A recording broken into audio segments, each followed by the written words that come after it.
Predvsem bi se vam rad zahvalil za vaše delo, za vnemo, ki jo vlagate, da stvari naredite dobro, vedno, tudi kadar ni nobenega priznanja. Pogosto nekdo nekaj naredi dobro, pa to ni priznano. S temi besedami je papež Frančišek začel nagovor med avdienco, ki jo je pred Božičem namenil zaposlenim pri Svetem sedežu in v Vatikanskem guvernatoratu ter njihovim družinam.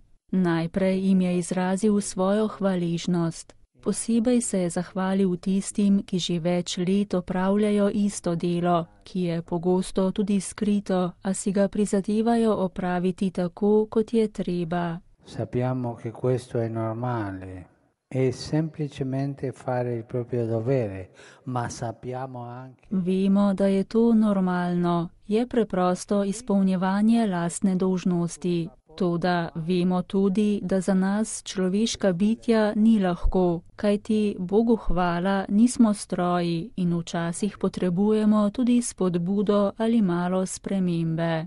Sveti oče je tako čestital vsem, ki so upravičeno ponosni, da običajne vsakdanje stvari opravljajo na najboljši možni način.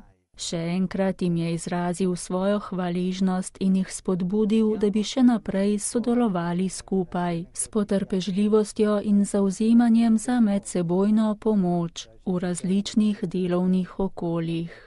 Papež Frančišek je zatem prosil tudi za odpuščanje zaradi škandalov, ki so se zgodili v Vatikanu. A rad bi, da bi bila moja in vaša drža, zlasti v teh dneh, predvsem molitvena drža, da bi molili za osebe, ki so vpletene v te škandale, da bi se tisti, ki se je zmotil, pokesal in bi ponovno našel pravo pot.